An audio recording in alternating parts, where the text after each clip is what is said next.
యేసు నామమున మంచి అల్లుడు నా ఇంటికి తేబడును గాక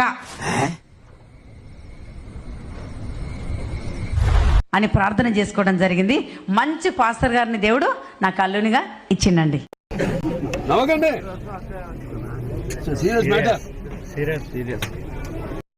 వాళ్ళ కోసము ఒక గొలుసు కావాలని అడిగిండ్రు.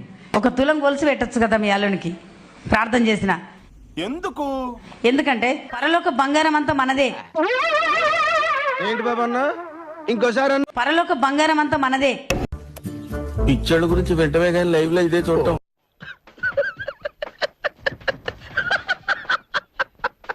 యేసు నామంలో పరలోక బంగారంలో నుంచి 1 తులం గొలుసు రోడ్డు మీద పడును గాక అని ప్రార్థన చేసుకున్నా. చాలా గొప్ప పని చేశావు. 4 గంటలకు అడిగిన 7 గంటలకు ఉప్పల రింగ్ రోడ్ కాడ దొరికిందండి హైదరాబాద్ లో.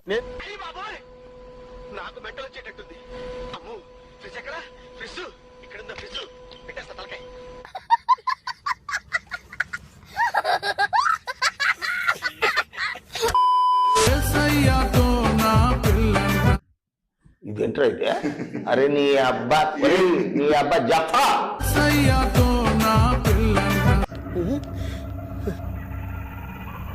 ఏంటి మమ్మీ ఎవడీడు?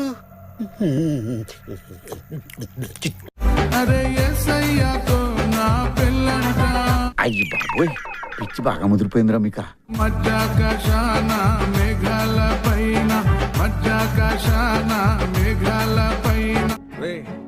అండ్ ఎవరికైనా చూపించండి రా, వదిలేయకండి రా బాబు అని అలాగా కూర్చోబెట్టి చెప్పండి రా, వదిలేస్తారేట అలాగా. రాజుతో నా పిల్లంట, అరే యేసయ్యతో నా పిల్లంట. త్వరలోనే ప్రపంచం అంతమైపోతుందని టీవీ 9లో చెప్తే నమ్మలేదు. ఈ పరిణామాలన్నీ చూస్తుంటే నమ్మాల్సి వస్తుంది వెంకటరమణ.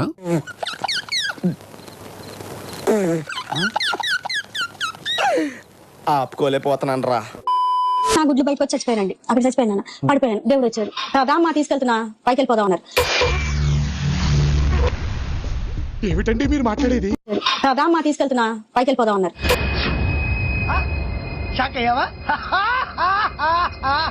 ఏంటి ప్రభా ఆగు, ఇలా తీసుకెళ్లిపోతే ఎట్లా అంటే ఏమ్మా అన్నారు. ఏమ్మా అంటే ఏంటి ప్రభా, మా బ్రాహ్మణులకి దేవుడు తెలియక రాళ్ళని రప్పలను కొలుస్తున్నావు, పలక ఊలకు నిజ దేవుడు నువ్వు తెలుసావు, నువ్వు దేవుడు అని నేను అందరికి చెప్పాలి, తెలియకుండానే సమస్యలతో చచ్చిపోతున్నాం చాలా మంది. దగ్గరికి వచ్చేస్తే నేనేం చేయను ఇప్పుడు అన్న అంటే అందరూ అలాగే అంటారమ్మా, 2 రోజులు పోయాక మర్చిపోతారు రోగం నయమయ్యాక. ఇంకా ఆలస్యం చేయకుండా మీ అందరిని పిచ్చి ఆసుపత్రికి తోలేయాలరా. నమ్ము, నిన్ను నమ్మడం కాదు, నువ్వు నన్ను నమ్ము. ఒకవేళ నీ గురించి చెప్పబోతే నన్ను, నా భర్తని, నా బిడ్డను కూడా తీసేసుకో, చంపేసి. మీరేంటో మీ విధానాలు ఏంటో ఇప్పటికి నాకు అర్థం అవరో బాబు. నా జీవితానికి ఏదైనా అసంతృప్తి ఉందంటే అది ఇదే. అంటే అయితే ఏ హాస్పిటల్కి రాయను, స్పష్టంగా మాట్లాడారండి. ఏ హాస్పిటల్కి, నారాయణకి రాయనా? అందరికి చెప్పాలి, అయితే బ్రాహ్మణులకి అందరికి చెప్పాలి నువ్వు నిజదేవుడు అని. ఎవరికి చెప్తావయ్యా నీ సొల్లు కబుర్లు? బ్రాహ్మణులకు కాదు, ముందర క్రిస్టియన్స్ కి చెప్పు, నువ్వు వాళ్ళు నమ్మి కూడా తెలుసుకోవట్లేదు అన్న. ముందర క్రిస్టియన్స్ కి చెప్పు, నువ్వు వాళ్ళు నమ్మి కూడా తెలుసుకోవట్లేదు అన్నారు. సరే ప్రభా అన్నాను. అన్నాక సరే అప్పుడు ఏం చేశారు, నువ్వు ఆపరేషన్ చేయ ప్రభా అనగానే ఇలా గొంతు తీసేశారు. చూసా అమ్మ చెవుని ఎత్తురు కారుతుంది అన్నారు, చూపించారు. అవును ప్రభా వాసన కూడా వస్తుంది అంటే బాగా చేసి పెట్టానంటే ఇది వద్దు ప్రభా, ఇది పాడేసేది, మళ్ళీ ఇది పాడైతే నేను చెప్పలేను. కొత్త గొంతు ఇవ్వండి అంటే కొత్త గొంతు ఎక్కడి నుంచి నాకు తెలీదా? ఆకాశంలో అవయవాల కర్మాగారం ఉంది కదా, మనుషుల గొంతులు తయారవుతాయి కదా, ఒక కొత్త గొంతు ఇవ్వండి ప్రభా అన్న. బ్లాక్ గోల్ మీద కొత్త బయటకు వచ్చేస్తాయి మొత్తం. నీ విశ్వాసం చాలా గొప్పదమ్మా, నీ పక్క నవ్వి ఆకాశం నుంచి ఇలా బల్బు లాంటి గొంతు తీసి ఒకవేళ ఇలా పెట్టేలా అన్నారు, కూడిపోయింది. నువ్వు ఇంతకు మించి దిగజారవన్న ప్రతిసారి యు ప్రూవ్ మీ రాంగ్. కూడిపోయింది, నాకు మాట వచ్చింది, నొప్పిపోయింది, వామిటింగ్స్ పోయాయి, ఉమ్ము శివుడు లాగా జిగటగా ఉమ్ము అన్ని పోయినా.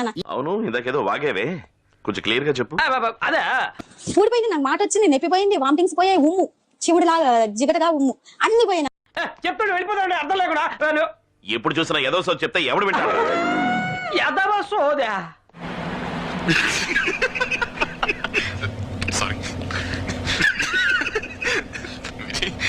సారీ.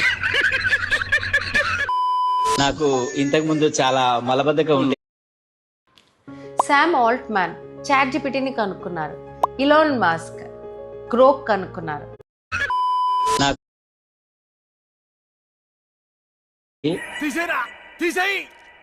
సాయి గారు మలాకి గ్రంథం చదివి ప్రార్థన చేశారు. ఆ రోజుతో నా బాధ అంతా తీరిపోయింది. దేవునికి మహిమ కలుగు కాక. టింగర్ నా కొడుకులు అందరూ నాకే తగులుతారు. రాత్రి ఈయన ప్రాణం పోయి 6 గంటలు అయిందంట. కానీ ఈయన ఆత్మ వేరే లోకంలోకి వెళ్ళి ఏంటి నేను చచ్చిపోయాను, మరణం నా పాదాల కిందకు ఉండాలి కదా అని ఎప్పుడైతే అన్నాడో మళ్ళీ ఆత్మ శరీరంలోకి వచ్చి జీవించాడంట. బాబు ఇట్రమ్మా, ఈ లోపల కర్ర ఉంటుంది ఒకటి తీసుకో. ఓకే, ఇది బెటర్. చెప్పు బాబు. నీవు మరణం నా పాదాల కిందకు ఉండాలి కదా అని ఎప్పుడైతే అన్నాడో మళ్ళీ ఆత్మ శరీరంలోకి వచ్చి జీవించాడంట. తిరగండి, చేతులు పైకెత్తండి అలాగా. హల్లెలూయా అంటే ఈ లెక్కన మీ అందరి గిన్నెలు నిండి పొర్లుతాయి అన్నమాట. హల్లెలూయా.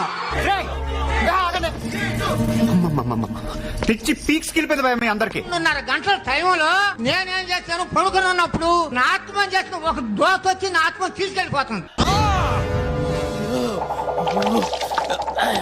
వెళ్ళిపోతున్నా, పరలోకానికి వెళ్ళిపోతుంది. అప్పుడు నేను అంటున్నా, ఏమంటున్నాను, అయ్యా నన్ను ఎక్కడికి తీసుకెళ్తున్నావు, మీకు తెలియకుండానే ఉంటదేటి ఎందుకు తీసుకెళ్తున్నాయ్యా, నన్ను విడిచిపెట్టయ్యా. నాటకం మమ్మల్ని ఆడించడానికి ఫస్ట్ నుంచి ఆడుతూనే ఉన్నారు కదా. ఏమైంది? అంటే 4 గంటల 45 నిమిషాల లోపల దేవాయు నా ముక్కులోకి వెళ్ళిపోతుంది. ఎవడు తగ్గటంలా, ఎవడు కూడా యాక్టింగ్ ఎరగదీసేస్తున్నాడు, ప్రైజ్ మ్యాన్ కొట్టేద్దామని. ఎప్పుడైతే ముక్కులోకి వెళ్ళిపోతుందో అప్పుడు నాకేం చేస్తుంది, శ్వాస వచ్చి హా యేసయ్యా. అసలుడే గాని మహానుభావుడు.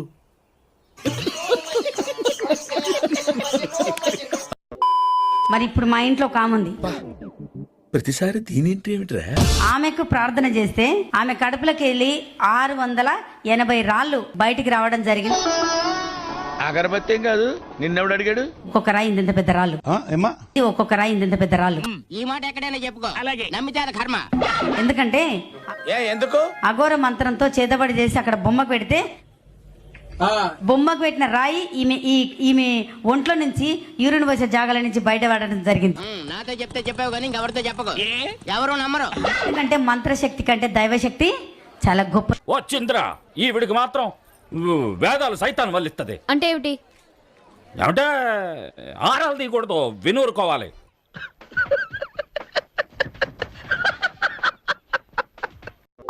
ప్రెగ్నెన్సీ అయితే రాదు అని డాక్టర్స్ చెప్తా వచ్చారు. ఎగ్స్ చాలా తక్కువ ఉన్నాయని అయ్యయ్యో సానుభూతి వద్దురా. IVF కి వెళ్ళమన్నప్పుడు ఆ మంత్ లోనే స్టార్టింగ్ ప్రేయర్ చేశారు. మరలా ఇదే స్థలములోనికి కన్సీవ్ అయి వస్తున్నావు. నమ్మొచ్చా? నా మీద నాకే నమ్మకం లేదు సార్, మీరైనా నమ్మండి సార్. ఏంటిది మాకేంటిది అంటున్నాను. ప్రతి లోపము యేసు నామములు తొలగిస్తున్నారు. నేను నమ్మను. ఫ్రైడే నైట్ నా నేమ్ పిలిచారు.